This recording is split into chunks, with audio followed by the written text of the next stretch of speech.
warahmatullahi wabarakatuh.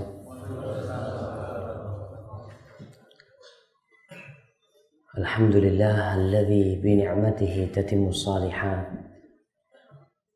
Segala puji bagi Allah Jalla Jalaluh yang karena nikmatnya kebaikan-kebaikan menjadi sempurna, yang karena rahmatnya niat-niat baik hamba dapat terlaksana. Allahumma salli wa sallim wa zid wa barik wa an'im ala abdika wa rasulika habibina wa nabiyyina Muhammad. Ya Allah, semoga salawatmu, semoga berkahmu, semoga nikmatmu senantiasa kau tambahkan untuk hamba kekasihmu, Nabi kita, kekasih kita, Nabi Muhammad SAW, dan untuk keluarga beliau, untuk orang-orang yang dicintai oleh beliau, yang terutama adalah keluarga beliau, istri-istri beliau, Khadijah, Aisyah, Hafsah, Saudah, Zainab, Ummu Salamah, dan semua istri Nabi kita. Dan juga semoga selawat itu terus bersambung untuk anak cucu Nabi kita, yang terutama adalah Zainab, ya, Ummu Kulthum, Ruqayyah, dan Fatimah, dan juga untuk sahabat-sahabat Nabi kita yang mereka berjuang menemani Rasul sallallahu alaihi wasallam dalam menyampaikan agama Allah ini. Amma ba'd. Bertemu kembali, gitu temanya. Bertemu kembali, kita bertemu kembali di masjid ini. Mungkin saya belum pernah ke masjid ini, tapi yang jelas para jamaah bertemu kembali di tempat ini. Biasanya kalau sebelum bulan Ramadan, ya, orang udah pada sibuk. Ada yang bertemu orang tuanya, bertemu rekan-rekannya untuk persiapan menghadapi bulan Ramadan ini. Tiap tahun Ramadan. Bahkan sebagian sudah 30 tahun Ramadan. Ada yang 40 tahun menghadapi Ramadan. Tapi tetap aja, Ustaz, katanya Ramadan itu la'allakum tattaqun. Ini orang, Ustaz, sudah 40 tahun Ramadan gak ada perubahan di dirinya. Ada apa sebenarnya?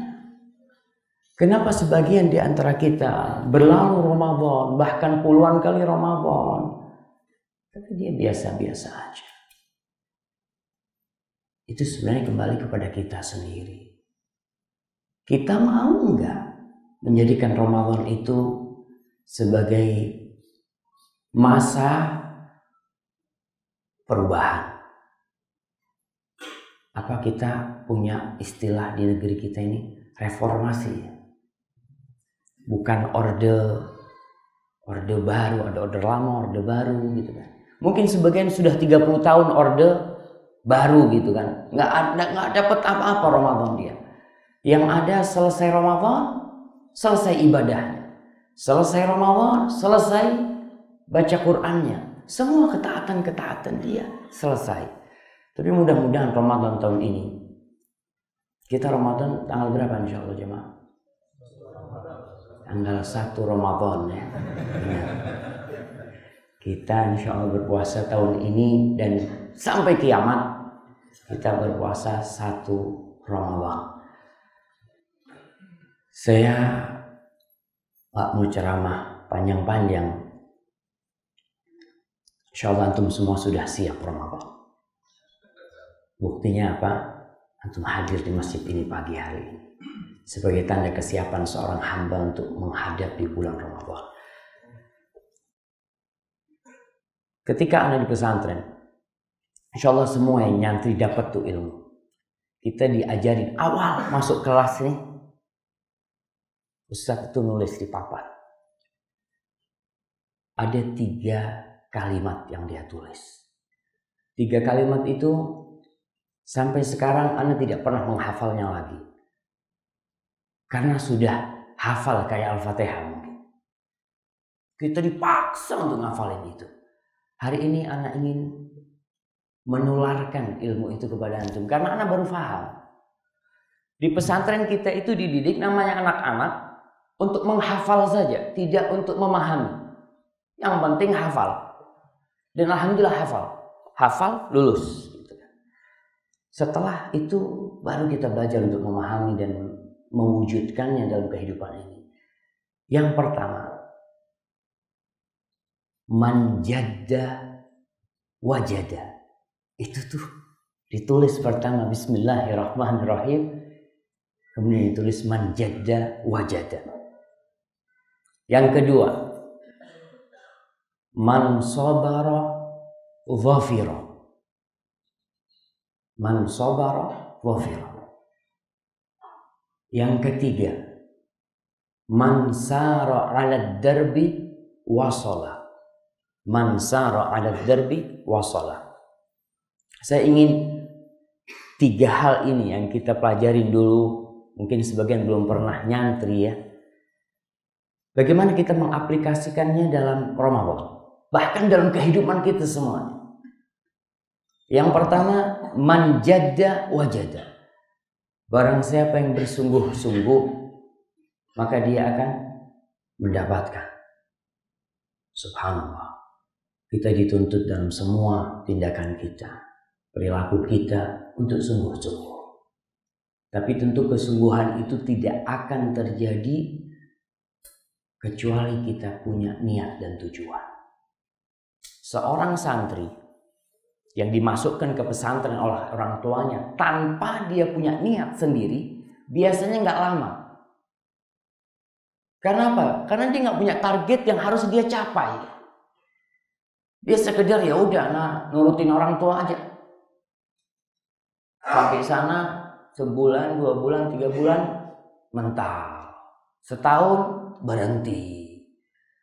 Kesungguhan itu beriringan dengan niat. Maka kita tahu Rasulullah SAW mengatakan innamal a'malu binniyat. Semua amal itu ada niatnya. Wa innamal likulli imri'in ma nawa. Dan bagi setiap hamba apa yang dia niatkan. Ini Ramadan sudah berkali-kali kita lalui. Niat kita apa sebenarnya? Mau ngapain kita di bulan Ramadan ini? Karena ada orang-orang di bulan Ramadan ini yang puasanya hanya tradisi. Ente kenapa puasa? Semua pada puasa, masa aku nggak puasa? Malulah. Puasanya karena itu. Anak udah tua lagi, masa nggak kembali? Itu yang pertama. Yang kedua, ada orang-orang yang puasa cuma lahirnya saja. Memang dia tampak dalam sehari-hari nggak makan, nggak minum, nggak makan, nggak minum dia. Dia juga menjaga nafsunya dari mendatangin istrinya umpamanya, tapi batinnya nggak pernah puasa. Yang haram dia makan, dia ambil. Perdagangannya penuh dengan kebohongan umpamanya bagi yang berdagang. Masya Allah, enak jadi ustadz itu ya. Tuangin teh, Masya Allah.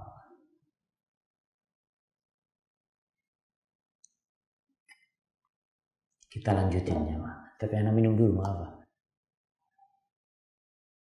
Bismillah.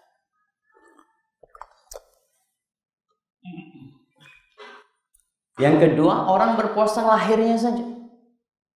Batinnya nggak berpuasa.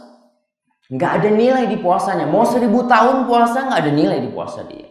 Rasulullah SAW mengatakan man lam yada qaul az-zur wal jahla wal amala bihi falaysa lillahi hajatun fi an yada'a ta'amahu wa syarabahu.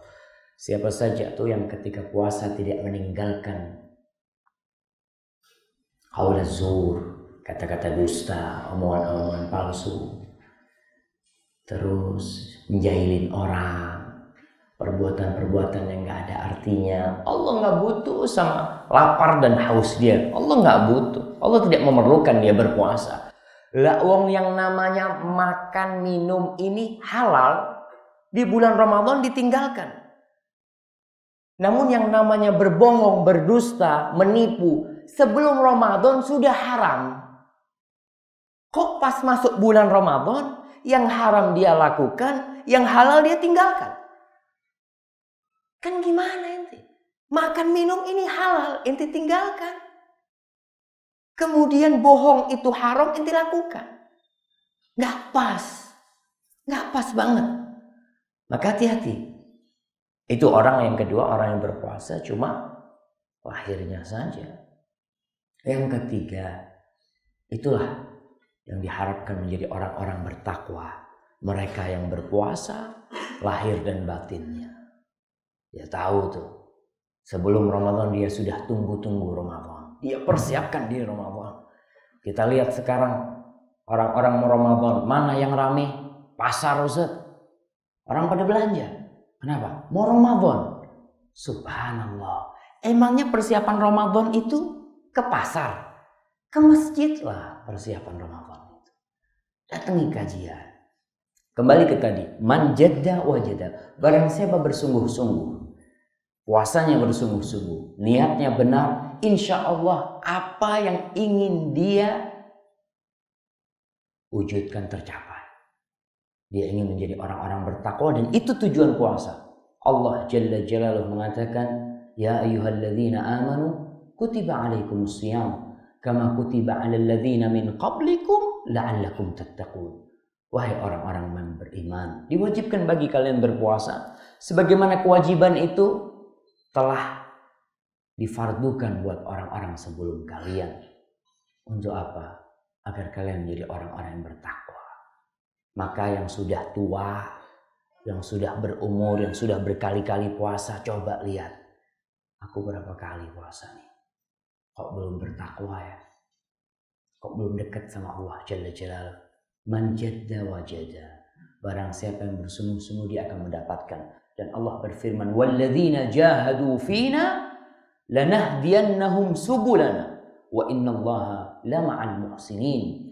Dan sesungguhnya orang-orang yang berjuang bersungguh-sungguh di jalan kami.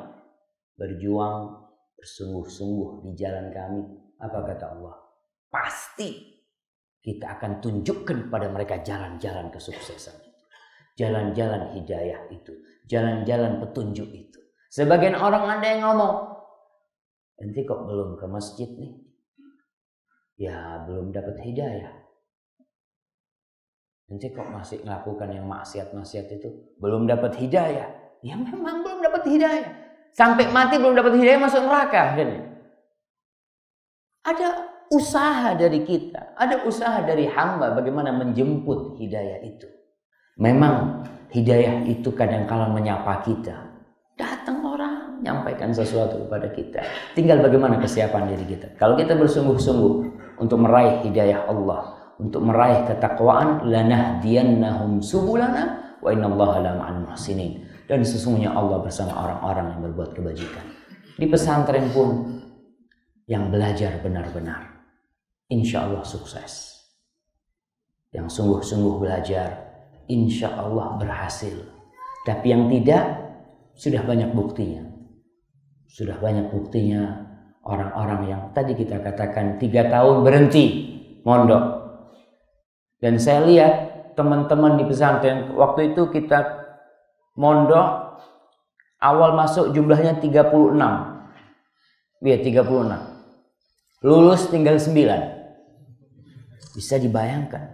Yang gugur itu banyak sekali. Kenapa? Ya karena tadi sebagian niatnya karena orang tuanya. Orang tuanya yang maksa. Dan yang banyak orang tua yang gak benar. Gimana tuh orang tua yang gak benar? Ketika anaknya nakal, bandel, dimasukin ke pesantren. Dia pikir pesantren ini bengkel. Sehingga teman-teman kita semuanya nakal. Semua namanya orang tuanya mikir, kau kalau bandel-bandel anak pondokin nanti. Betul, teman kita sebagian minum di pesantren. Bayangkan, anak lihat teman kok bisa di pesantren seperti ini. Ternyata sebagian orang tua nunggu anaknya bandel, baru di pesantren. Dan ini kesalahan yang harus diperbaiki ke depan. Bahwasanya pesantren ini tempat untuk mencetak ulama. Tempat untuk mencetak orang-orang yang bertakwa. Jadi tatkala anak kita sebelum nakal sudah dikirim ke sana. Jangan kalau Masya Allah anaknya pinter, nurut. Ini mah jadi dokter mah. Sana umum gitu kan. Yang satu yang bandel, subhanallah. Dan banyak yang dari pesantren. Kemudian gak lulus ya. tambah bandel. Orang tuanya berharap dia supaya nggak bandel. Tapi ustadznya ngurus 10 orang aja susah. Dan orang tuanya ngurus 1 orang susah. Diserahkan ke ustadznya. Ya Ustadz, titip Ustadz ya. Ini tolong dibetulin nih. Ini nggak benar. Manjadda wajada itu butuh kesungguhan. Jadi orang tua harus benar-benar membantu anaknya bagaimana bersungguh-sungguh ketika menuntut ilmu. Dan kita di Ramadan ini bagaimana bersungguh-sungguh ketika menghadapi bulan Ramadan. Gak main-main. Urusannya ini surga dan neraka. Bukan urusannya nanti kalau berhasil dapat gaji besar, gak berhasil ya udah nanti rugi gitu kan. Nggak, urusannya ini bainal jannati wan nar. Maka perlu kita mengkaji tentang Ramadan ini agar kita sungguh-sungguh. Kemudian perlu juga disampaikan kepada masyarakat tentang imbalan-imbalan di bulan Ramadan. Karena orang biasanya bersungguh-sungguh. Antum lihat ketika acara-acara di kampung kita ada acara naik pohon pinang. Iya, lomba naik pohon pinang. Siapa yang dapat? Manjadda wajada. Dia sungguh-sungguh. Kenapa dia ingin bersungguh-sungguh untuk mendapatkan? Karena dia tahu di situ ada imbalannya, ada hadiahnya. Dan Ramadan ini banyak sekali hadiah-hadiahnya yang Allah akan berikan. Di mana ada pintu buat orang-orang yang suka berpuasa, pintu Rayyan ya. Bagaimana akan dihapuskannya paha dosa-dosa orang yang berpuasa? Banyak lagi. Kita nggak mau mengkaji hal itu, tapi kita akan mengkaji bahwasanya manjadda wajada. Tapi ternyata Ustaz, manjadda wajada nggak cukup, betul. Bersungguh-sungguh saja tidak cukup. Berapa banyak orang yang bersungguh-sungguh ketika berjalan menemui jalan buntu, putus asa dia di sana. Jalannya buntu, mau kemana? Kata dia. Nggak bisa lagi anak jalan. Maka jumlah kalimat yang kedua, man sabara dhafira. Barang siapa yang bersabar, dia akan beruntung. Bersungguh-sungguh plus bersabar. Begitu pula kita di pesantren tiap hari Masya Allah makan sate. Itu kelebihan pesantren ya. Sayur tempe. Tiap hari anak-anak tanya itu gimana? Ya Ustaz, sate Ustaz, kata dia. Sayur tempe. Insya Allah tiap hari ada tempe mereka. Jarang ketemu yang namanya daging tuh jarang. Harus bersabar. Orang yang ke pesantren biasa hidup nyaman. Ya mungkin gak seperti Ibnu Hajar ya. Ibnu Hajar Masya Allah makannya zen-zen mungkin. Tapi di pesantren-pesantren yang kampung-kampung itu kayaknya masih sayur tempe. Jadi orang yang di rumahnya biasa hidup nyaman. Itu biasanya gak sabar di pesantren. Dan ana ingat teman-teman. Ana juga bersama teman-teman. Wa na'udzubillah min kalimati ana. Baru datang ke pesantren seminggu udah gak betah. Mau mandi ngantri, makan ngantri, semuanya ngantri. Kita di rumah biasa makan, langsung meja makan, makan. Ini pesantren nggak bisa, nyuci sendiri. Nggak pernah selama hidup anak ketika di rumah nyuci piring sendiri. Semuanya kita lakukan sendiri. Oh itulah, butuh sabar katanya Ustaz. Orang yang tidak sabar. Tadi saya katakan beberapa teman nggak sabar. Datang ke kepala sekolah kita. Ustaz, kita ini udah nggak betah Ustaz, mau pulang. Kata Ustaznya, coba dulu 2 minggu. Nanti kalau nggak betah pulang nggak apa-apa. Balik lagi kita. Coba 2 minggu. Nggak betah tetap. Datang lagi. Ustaz, belum betah Ustaz. Ya, alhamdulillah. Udah 2 minggu di sini kan. Coba lagi sampai sebulan. Ya, itulah subhanallah. Jazakallah khair ya. Semoga Allah ngasih pahala yang besar kepada ustaz-ustaz pesantren itu. Mereka benar-benar berusaha membuat kita betah di pesantren. Akhirnya setelah sebulan betah kita. Karena udah biasa ngantri. Biasa nyuci. Sebulan itu sudah biasa kita. Awalnya berat. Tapi ternyata bisa. Maka butuh kesabaran. Man sabara dhafira. Dan kita lihat. Kita bisa mendapatkan surga itu karena sabar. Kita sungguh-sungguh berusaha dalam kehidupan ini. Berusaha dalam pekerjaan kita. Datang badai menimpa. Pah! Jatuh kita. Kita akan mengatakan, ana sudah sungguh-sungguh ya Allah. Iya, tapi kau harus tahu bahwa Allah mengatakan walanabluwannakum bisyai'in minal khauf wal ju'. Allah sudah mengatakan pasti aku akan menguji kalian dengan rasa lapar, rasa takut, ditinggal orang-orang yang kita cintai, harta kita berkurang, wabasyiris sabiri, dan berikan kabar gembira kepada orang-orang yang bersabar. Hanya yang bersabar yang mendapatkan kabar gembira. Yang bersungguh-sungguh, iya Allah akan kasih jalan. Tapi kesungguhan butuh dibarengi dengan kesabaran. Karena dalam kehidupan ini jalannya itu tidak landai. Sebagian orang mengatakan hidup itu seperti perahu yang di atas laut sana. Ada nelayan di sini. Ada nelayan nggak? Yang pernah jadi nelayan mungkin. Antum kalau mau tanya kehidupan sama nelayan. Bagaimana kapal kecil itu datang ombak besar. Kadang-kala dia bisa terus berjalan. Kadang-kala ombak besar kena karang, biar. Dia harus menyelamatkan diri. Mau nggak mau, inilah kehidupan. Apa dia ketika pecah kapalnya dia diam? Tidak. Kita lihat mereka berusaha cari kayu untuk menyelamatkan dirinya. Dan dia bersabar untuk sampai ke tepian. Karena dia tahu, bukan di sini tempat dia. Tepian sana tujuanku. Begitu pula dalam kehidupan ini. Apapun musibah yang kita hadapi, kita harus bersabar. Dan kuncinya hanya sabar. Menghadapi kewajiban-kewajiban yang Allah perintahkan, puasa. Allah wajibkan kepada kita. Nggak enak tuh puasa. Bahkan bulan puasa disebut syahrus sabr.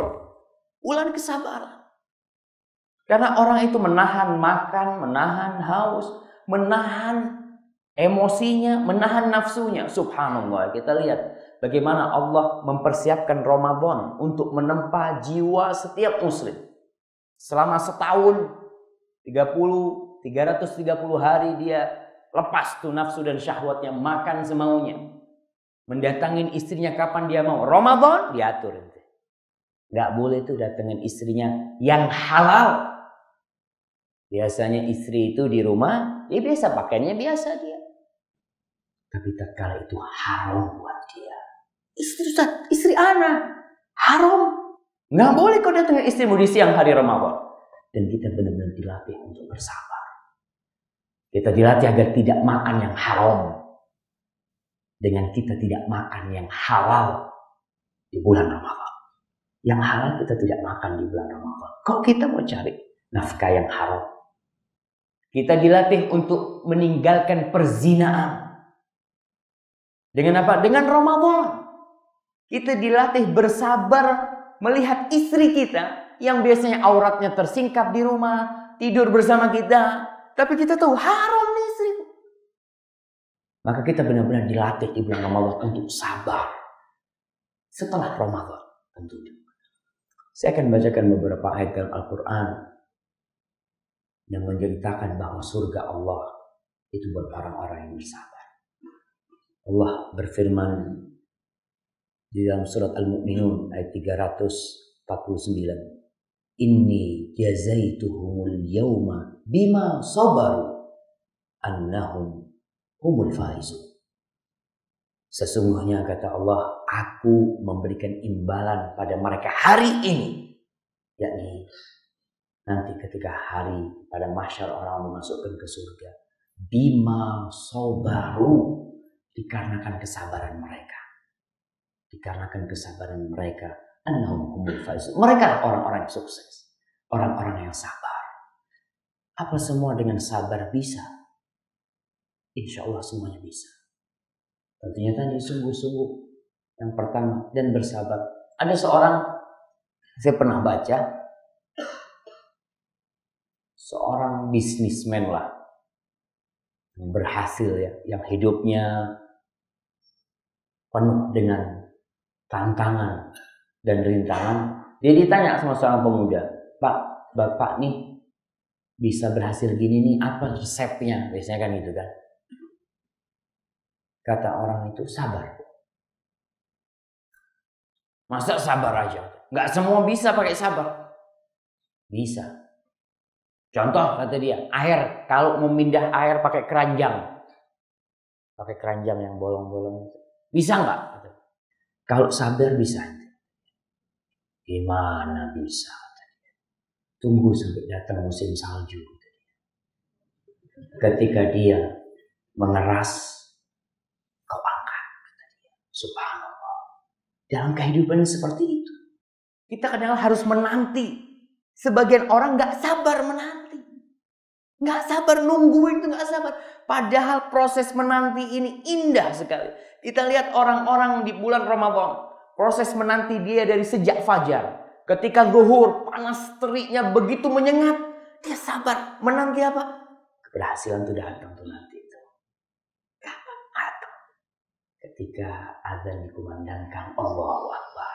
Nikmat semuanya. Karena apa? Karena sabar. Dan beda dengan orang yang zuhur minum. Aduh gak kuat ana mah. Gak kuat. Ana minum. Ketika waktu berbuka tiba, dia bersedih. Karena dia gak sabar. Bima sobaru. Karena kesabaran mereka. Allah SWT juga berfirman di surat Al-Furqan ayat 322. Ulaika yujzaunal ghurfata bima sobaru wa yulaqawna fiha tahiyatan wa salam. Itu orang-orang diberi imbalan kamar-kamar yang indah di surga. Bangunan-bangunan yang megah di surga. Kenapa? Bima sobaru. Dikarenakan kesabaran mereka.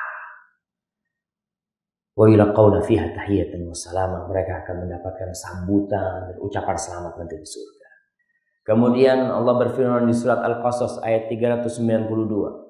Ulaika yu'tawna ajrahum marrataini bima sobaru. Itu orang-orang dikasih pahala 2 kali. Kenapa? Bima sobaru. Karena kesabaran mereka. Itu. Kita lihat orang-orang sebagian gak sabar. Bangkrut. Loncat dari gedung tinggi. Bunuh diri. Ditinggal pergi sama istrinya. Gantung diri. Na'udzubillah. Na'udzubillah. Ini kita melihat fenomena yang sangat menyakitkan hati. Gara-gara apa? Gara-gara gak punya sabar tuh orang-orang. Allah pun menyuruh kita kalau mau minta tolong sama siapa? Sama Pak Sabar. Pak Sabar itu subhanallah. Gak pernah kalau dimintain tolong bilang enggak. Allah mengatakan wasta'inu bis-sabri was-shalah. Kau kalau mau minta tolong kata Allah minta tolonglah sama sabar. Kok bisa minta tolong sama sabar? Iya, sabar itu nggak pernah nolak. Datang orang minta tolong, Bar, anak gimana nih urusannya? Ya sudah, nanti di sini aja. Gitu ya. Iya, kata Pak Sabar itu kita disuruh diam. Sudah tenang. Masya Allah. Wassalah. Dan kalau ada masalah, sholat. Allahu Akbar. Dan tempat curhat yang nggak pernah menolak kita, yang nggak pernah bosan, itu tempat sholat kita, sejadah kita. Ketika kita sujud, tempat yang paling dekat antara hamba dengan Rabb-nya, ketika dia menjadikan maaf pantatnya lebih tinggi daripada dahinya. Ketika dia sujud, dia berbisik kepada bumi. Dia mengatakan Subhan Rabbiyal A'la. Maha suci Allah yang maha tinggi. Dia berbisik kepada bumi yang mendengar yang ada di atas langit sana. Allah Jalla Jalaluhu. Allah mendengar tatkala kita berbisik kepada bumi itu. Karena pada hakikatnya kita berbisik kepada Sang Pencipta. Sabar. Wasta'inu bis-sabri was-shalah. Tatkala kita sujud, apa saja luapkan, sudah lampiaskan apa yang ada dalam hati kita. Allah dengar kita. Allah dengar kita. Dia dekat sama kita. Dan dia ada di atas sana. Di atas langit yang tertinggi. Allah mendengar semua suara. Apalagi suara hamba yang sedang berintih. Nabi Yunus alaihi salam. Dia tidak berada di daratan. Dia berada di dalam perut ikan paus. Di situ dia bertasbih. Dia mengatakan La ilaha illa anta subhanaka inni kuntu minadh dhalimin. Subhanallah. Itu Nabi Yunus mengatakan itu, para malaikat mendengar suara, tapi nggak tahu. Allah tahu di mana dia mengatakan. Ingat, sabar, semuanya butuh sabar. Apa saja masalahnya, istri yang bermasalah sama suaminya, dan ingat semua punya masalah. Jangan merasa kita aja nih yang punya masalah sehingga berat untuk sabar. Jangan, semuanya punya masalah dan macam-macam masalahnya. Maka tolong. Hari habis gitu selesai sudah. 60 tahun di dunia, ternyata di kuburannya ratusan tahun. Fir'aun raja yang begitu dahsyatnya, yang dia mengaku Tuhan. Para sejarawan mengatakan hidupnya Fir'aun itu pada masa itu kira-kira 89 tahun atau 92 tahun dikatakan. Sedangkan dia di kuburnya di alam barzakh kira-kira sudah hampir 4.000 tahun ya. Dan setiap hari Allah mengatakan, "An-naru yu'raduna 'alaiha ghuduwan wa 'ashiyan." Tiap hari ditunjukkan neraka kepada Fir'aun dan keluarganya. Tiap hari, pagi dan sore. Selama ya ribuan tahun. Cuma senang di dunia berapa tahun. Ma'asyiral muslimin rahimakumullah. Maka ingat, yatba'ul mayyit thalath. Yang akan mengikuti mayit itu 3 kekuburannya. Harta, amal, dan keluarganya. Yang akan tinggal bersama kita hanya amal kita. Jadi kalau mau capek, kalau mau sakit di dunia, jangan di sana. Jangan di kuburan. Wallahu a'lam bishawab. Itulah yang bisa kita kaji pada kesempatan kali ini. Semoga Allah Subhanahu wa taala memberikan kepada kita kekuatan untuk bisa belajar agama ini, supaya kita ngerti mana yang halal, mana yang haram ya. Kemudian bapak-bapak, ibu-ibu, usahakan tiap bulan ada hari untuk mengecas keimanan kita. Kalau bisa tiap minggu, alhamdulillah. Nggak bisa tiap minggu, tiap bulan. Karena ada orang yang nggak pernah dapat siraman rohani. Akhirnya dia semakin jauh dari akhirat, semakin jauh dari agama, semakin jauh dari masjid. Dan dia hidupnya susah. Karena itu azab dari Allah Subhanahu wa taala tatkala kita menyibukkan diri kita dengan dunia. Hadza wallahu a'lam bishawab. Apabila yang saya sampaikan benar itu dari Allah Subhanahu wa taala, kalau ada yang salah dan kurang berkenan itu dari diri saya sendiri. Allah dan Rasulnya terbebaskan dari kesalahan itu. Wassallallahu ala nabiyina Muhammad wa ala alihi wa sahbihi wasallam. Kalau mungkin ada pertanyaan, kami persilahkan.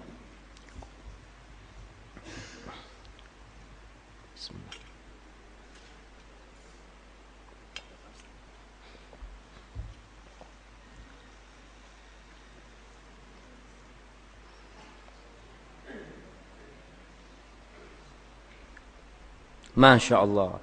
Ini ada yang pertanyaannya niat jemaah. Karena di print. Jadi ditulis di rumah ini, Masya Allah. Ustaz, tolong nasihati untuk istri kami. Terutama istri saya yang paling cantik dan manis di masjid ini. Masya Allah. Bagaimana agar para istri bisa berakhlak semakin baik kepada suaminya? Nah,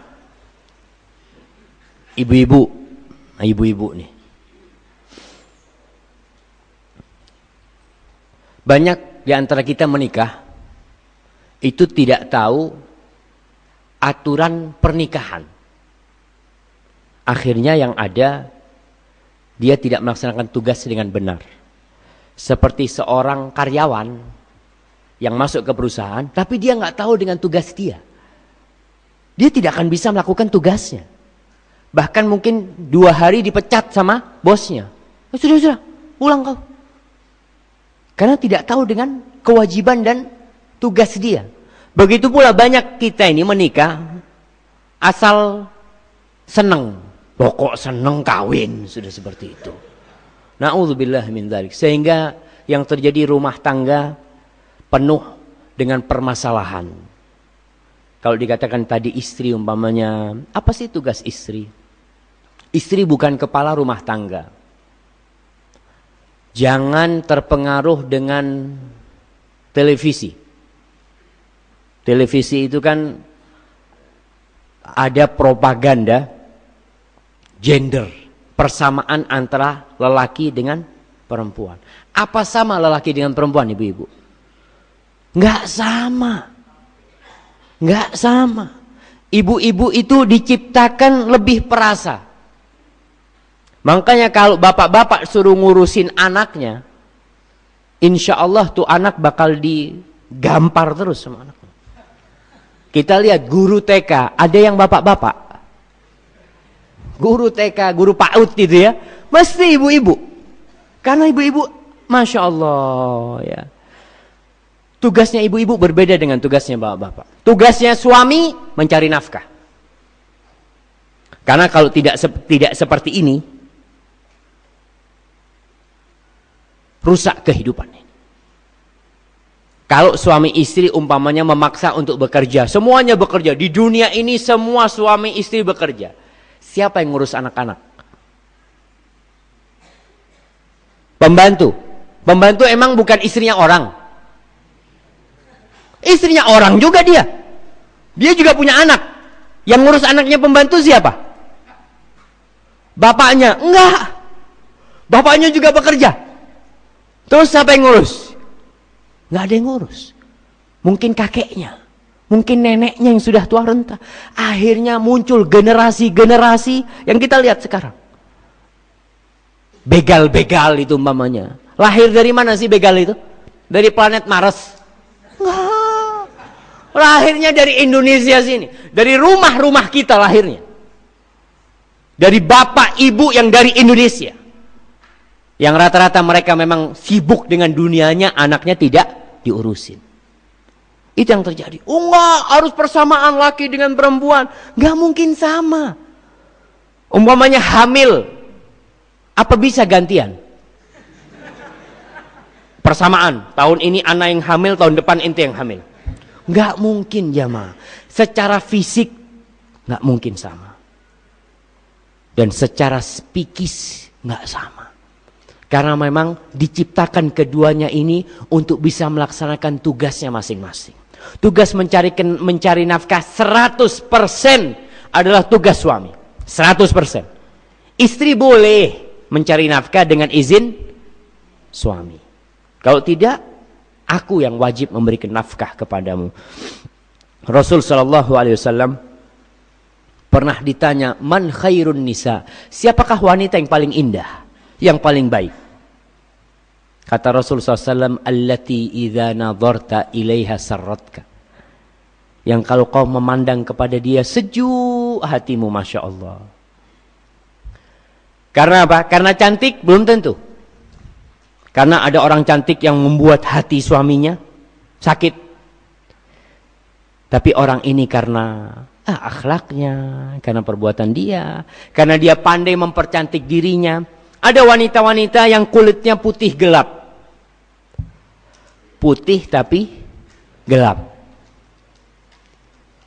Dia tidak cantik. Tapi setiap kali suaminya pulang, dia yang membukakan pintunya. Bang, Mas, Masya Allah udah datang Mas ya. Masya Allah. Kadang-kala ada istri-istri yang suaminya datang sambil goreng gitu ya. Terus rambutnya pakai yang apa biasanya? Roll ya. Sama pipinya putih-putih sini gitu. Oh, isteko Mas. Masya Allah kata dia.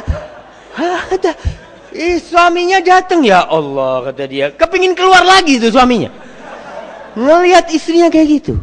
Kadang-kala tidak membuat hati tentram.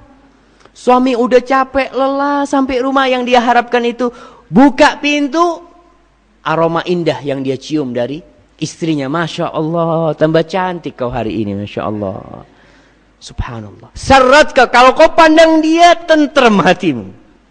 Ingat, nggak harus fisiknya cantik, tidak. Tapi dia pandai melayani suaminya. Sehingga suaminya kalau di luar minum kopi, Masya Allah, lebih enak kopi istriku. Masya Allah. Tapi kalau suaminya selantiasa minum kopinya pembantu, dia ketika makan minum kopi enak, Masya Allah, enakan kopi pembantuku, kata dia. Karena istrinya nggak pernah bikinin kopi sama dia. Maka harus ibu-ibu harus hati-hati. Jadilah orang yang menyenangkan hatinya. Yang kedua, wa idza amartaha ata'atka. Kalau kau suruh istrimu dia patuh. Juga suami harus tahu diri. Kalau nyuruh istrinya itu minta tolonglah dengan bahasa yang indah sehingga istrinya tidak seperti pembantu. Dia minta mamanya panggil, sayang, boleh minta ambilkan air sayang. Minta seperti itu. Tapi kalau ngatakan, sini. Mana airnya ini? Masya Allah, iya mas. Dia ya nggak seperti itulah. Kalau nyuruh istri itu suruh dengan kata-kata yang indah ya. Istri harus taat. Ingat ketaatan istri kepada suami tidak dalam semua hal. Selama perintahnya suami itu tidak bertentangan dengan perintah Allah, harus taat. Kemudian perintah suami itu tidak bertentangan dengan fitrah dia sebagai wanita. Nggak masalah. Tapi mamanya suaminya lagi ngaji ya, Masya Allah. Kemudian rumahnya bocor. Dek, tuh bocor, naik. Ya, apa harus taat Ustadz? Suami saya nyuruh saya naik genteng gitu kan? Nggak harus taat. Karena ini bertentangan dengan fitrah perempuan. Perempuan masa suruh naik genteng? Ya enggak. Kadangkala suaminya lihat ban mobilnya bocor. Mah, tolongnya diganti ya ban mobilnya. Insya Allah istri kita ganti ban mobil. Enggak, itu bukan termasuk yang harus taat. Karena ada perintah-perintah memang yang bukan fitrahnya dia. Dia enggak seperti itu. Maka harus taat, patuh. Umpamanya suaminya ngomong, Dek, tolong jangan keluar dari rumah ya. Hari ini jangan keluar dari rumah. Jangan ke tetangga minta kata. Jangan ke tetangga. Kadang-kala ibu-ibu itu maksa ke rumah tetangganya. Istri suaminya datang, Assalamualaikum, Assalamualaikum. Anak-anaknya yang buka. Oh, ayah datang katanya. Mana ibu? Nggak tahu ibu kemana. Subhanallah. Itu akan membuat hati suami sakit. Yang ketiga, sifat istri yang soleha kata Rasulullah SAW. Wa idza ghibta anha hafidhatka fi malika wa farjiha. Kalau engkau sedang tidak di rumah, istri akan menjaga kehormatan dirinya dan akan menjaga harta suami. Maka itulah sifat istri yang soleha. Seorang wanita yang sholat 5 waktu, puasa Ramadan, taat kepada suaminya, dan dia menjaga kehormatan dirinya dan hartanya, apa kata Rasul sallallahu alaihi wasallam? Qila laha udkhulil jannah min ayyi abwabil jannati syi'ti. Masuk surga silahkan. Dari pintu mana saja silahkan. Asal dia memberikan hak-hak suaminya dan hak Allah pertama, kemudian hak-hak suaminya. Jadi seperti itu berkaitan dengan istri ya. Kemudian suami juga berusahalah untuk senantiasa berbuat baik kepada istrinya. Jangan memberikan, ada suami-suami yang ngasih semua uangnya kepada istrinya. Ada bapak-bapak? Ada enggak? Jadi semua gajinya, nih gaji saya sudah, ente yang ngurus. Tiap hari suaminya ngomong, Dek, minta uang bensin. Nih 3.000 kata dia. 3.000. Allah kata dia. Enggak masalah istri kita mengatur keuangan di rumah tangga, itu tidak masalah. Tapi ingat, seorang suami punya kewajiban bukan hanya kepada istrinya. Seorang suami punya kewajiban kepada orang tuanya. Dia harus memberikan nafkah kepada orang tuanya. Dia harus bantu orang tuanya. Kalau dia mungkin minta sama istrinya, Dek aku minta mau ngasih ibu. Itu akan membuat hati istri kita kadang-kala ibu lagi gitu kan. Ada yang seperti itu istri-istri. Maka kita demi menjaga perasaan istri kita, kalau ngasih orang tua kita nggak perlu tahu istri kita. Boleh ibu-ibu. Diam semua ibu-ibu. Ustaz, harus lewat saya Ustaz. Enggak lah ibu-ibu. Karena ibu-ibu nanti akan menjadi seorang ibu, akan menjadi orang tua, dan anaknya akan menikah. Kita akan tahu bagaimana kalau anak lelaki kita dikuasain sama istrinya, sehingga lupa dengan kewajiban-kewajiban kepada orang tuanya. Itu sakit yang seperti itu. Wallahu a'lam bishawab. Nah, Ustadz, bagaimana jika orang tua kita punya hutang kepada orang lain, tetapi mereka sudah meninggal, sedangkan kita tidak tahu akad hutang tersebut. Kemudian disampaikan kepada orang-orang bagi yang merasa pernah meminjami uang, bisa meminta pelunasan kepada anaknya. Akan tetapi tidak ada yang mendatangi anak tersebut. Bagaimana agar kita bisa membantu orang tua kita mengenali hutang tadi? Subhanallah jamaah ya. Ini tanda-tanda anak yang soleh ya. Anak-anak yang tidak hanya memikirkan dirinya.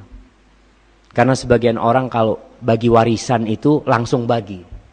Dia lupa dengan wasiat orang tuanya. Lupa dengan hutang-hutang orang tuanya. Subhanallah. Jabir bin Abdullah. Bukan Jabir bin Abdullah, afwan. Abdullah bin Zubair. Ketika bapaknya meninggal berpesan, anakku, bapak ini banyak utangnya. Harta bapak tinggal satu. Ada kebun di sana, sama tanah. Itu harta bapak. Kau lunasi hutang-hutang bapak. Kalau kau nggak mampu melunasi hutang-hutang bapak, kau minta tolong sama tuannya bapak. Anaknya nggak tahu. Siapa tuanmu, wahai ayahanda? Apa kata Zubair? Allah. Kalau kau nggak bisa bayar utang, minta tolong sama Allah. Subhanallah. Itu anaknya Zubair, Abdullah bin Zubair, terus diumumkan. 4 tahun dia mengumumkan di musim haji. Dia nggak bagikan harta warisannya. Dia ngomong sama adik-adiknya, aku tidak akan bagi harta warisan bapak sampai 4 tahun aku umumkan di musim haji. Barang siapa yang punya hutang dengan Zubair, datang, kata dia. Setelah 4 tahun baru harta itu warisan itu dibagikan. Karena memang kita tahu harta warisan itu sebelum jadi hak kita, ada 2 hak yang harus dikeluarkan. Hak hutang dan hak wasiat. Selesai hutang dan wasiat disempurnakan, baru boleh dibagi warisan itu. Maka Allah senantiasa mengingatkan di surat An-Nisa, min ba'di wasiyatin yusa biha audain. Warisan dibagi setelah wasiat dan hutang. Kalau ternyata orang tuanya nggak meninggalkan wasiat, umpamanya, tapi punya hutang yang kita tidak tahu, bismillah, terus kita umumkan mungkin selama 1 tahun, 2 tahun ya. Kita berusaha mencari tahu. Lalu kalau memang tidak ada, silahkan warisan itu dibagi. Dan kita banyak-banyak berbuat kebaikan untuk orang tua kita, mendoakan kedua orang tua kita, bersedekah untuk orang tua kita pun ya. Insya Allah itu akan sampai kepada orang tua kita. Wallahu a'lam bishawab.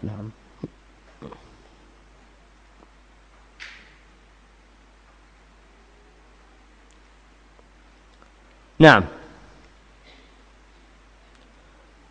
bagaimana nasib orang-orang yang beribadah tapi tidak sesuai dengan tuntunan Rasul sallallahu alaihi wasallam? Jamaah, kebanyakan di antara kita tuh Islamnya keturunan. Bahkan entah di sini, tapi di Gunung Merapi. Itu banyak orang Islam abangan. Islam tapi nggak sholat. Seperti itu. Kadangkala sholatnya asal-asalan. Ya. Sholatnya sak kenanya. Biasanya kalau zuhur sama asar nggak sholat karena ke sawah. Kapan sholatnya? Maghrib sama isya. Maka untuk orang-orang yang nggak ngerti dengan ibadah yang benar, tugas kita.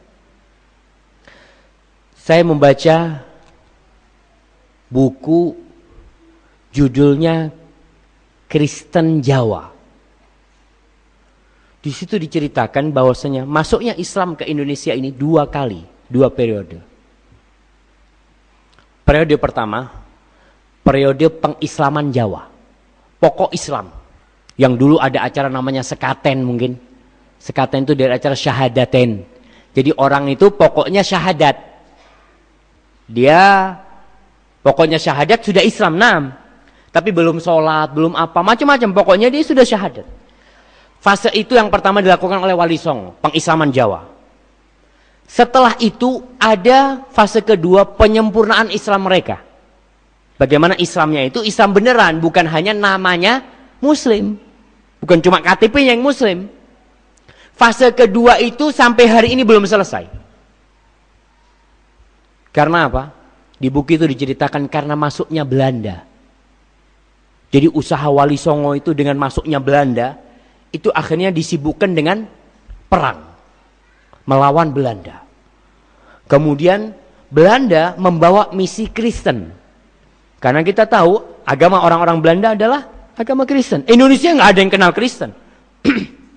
Sebelum datangnya Portugis sama datangnya Belanda, nggak ada orang Jawa atau orang Indonesia yang agamanya Kristen.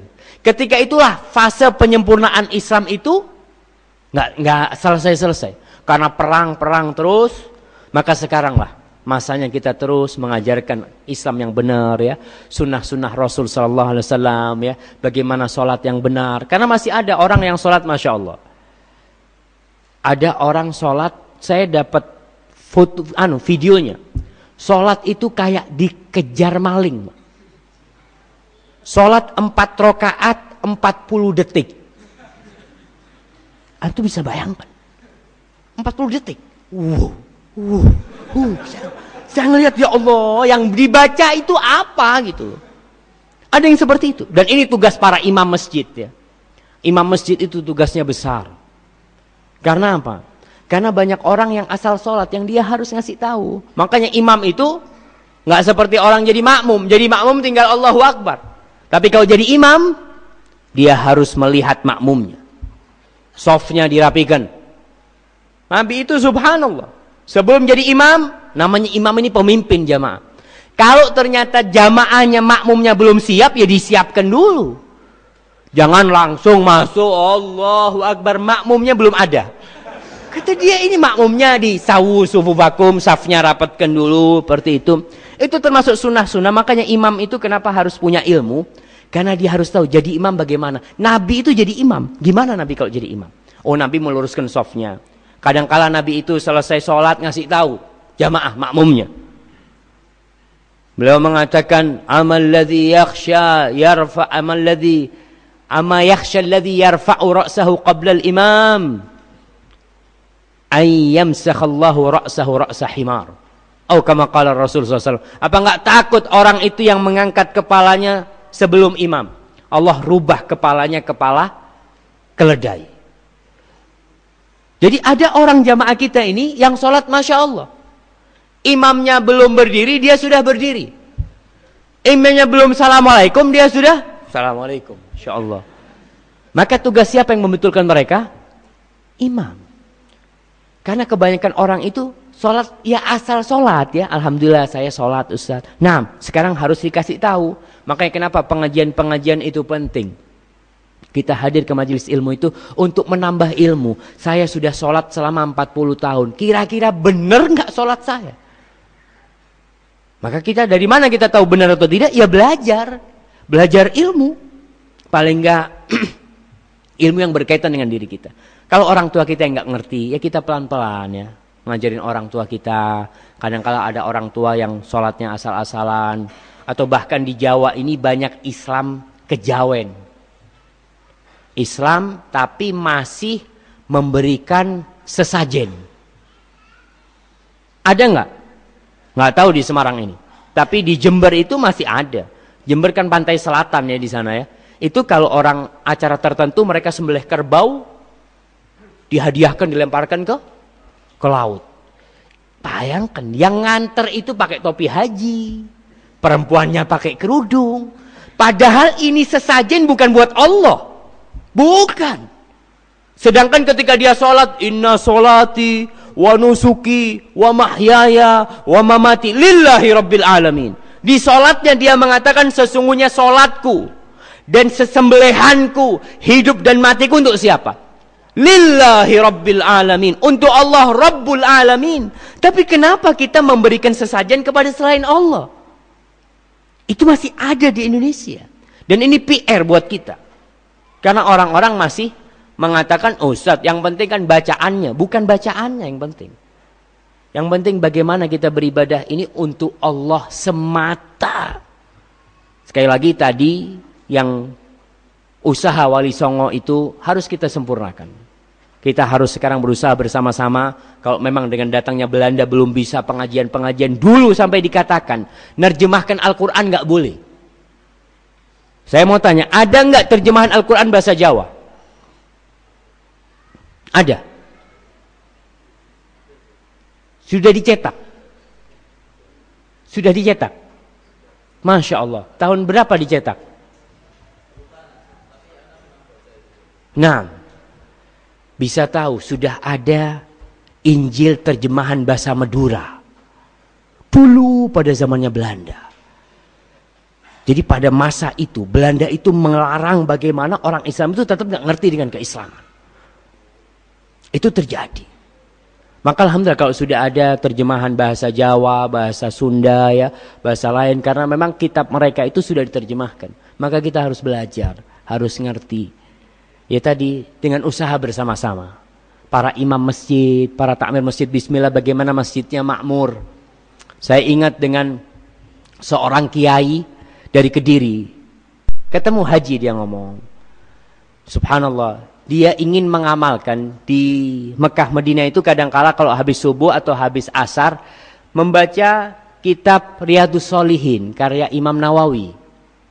Riyadhus Shalihin baca 1 hadis, 2 hadis sama terjemahannya selesai. Pak Kiai itu saya ingin mempraktekkan di Indonesia supaya jemaah yang sholat itu pulang dapat ilmu tiap hari. Kalau baca 1 hadis atau 1 ayat tiap hari diterjemahkan. Umpamanya tiap hari menerjemahkan surat Yasin. Yasin wal Qur'anil Hakim. Tiap hari 3 ayat. Selesai sholat dibacakan nih artinya. Seperti ini. Jadi pulang orang punya ilmu. Nanti selesai kita memulai juz amma. Umpamanya arti dari juz amma itu dibacakan tiap hari. Imamnya mungkin kalau untuk ceramah tidak semua imam bisa. Tapi kalau sekedar baca insya Allah bisa. Orang Quran terjemahan ada, memulai kitab Riyadhus Shalihin punya Imam Nawawi itu dibaca supaya orang Islam ini kembali kepada agama Allah dan ngerti agamanya. Demi menyempurnakan dakwah Wali Songo dahulu yang mereka menyebarkan Islam dengan fase pengislaman aja. Jadi pokok Islam. Makanya ada juga Islam yang iling. Kenapa nggak sholat? Yang penting kan iling, Ustaz. Subhanallah. Ya itu termasuk pemahaman-pemahaman yang harus dibenarkan. Masya Allah. Khusyuk itu apa dan cara menerapkannya dalam setiap ibadah kita, terutama dalam sholat. Ini kayaknya sampai jam 7 gitu. Ya, bicara tentang khusyuk. Khusyuk itu adalah ketundukan hati kita dan kehadirannya dalam ibadah itu. Hati kita tunduk dan hadir di dalam sholat itu. Jadi ada orang sholat, kita akan dapat pahala dari sholat kita yang hati kita ada dalam sholat itu. Kata Nabi, ada orang yang sholat, sallallahu alaihi wasallam, cuma dapat separuhnya pahalanya. Ada yang dapat sepertiganya, ada yang dapat 1/10-nya, ada yang tidak dapat apa-apa. Sholat tapi nggak dapat apa-apa. Karena mulai Allahu Akbar sampai at-tahiyat dia nggak ada. Ketika imamnya assalamualaikum, lagi sholat saya, waalaikumsalam, seperti itu. Ada orang yang pikirannya nggak dalam sholat, jemaah. Maka khusyuk itulah khusyuk. Bagaimana cara mendapatkan khusyuk? Salah satunya dengan kita mempersiapkan hati kita.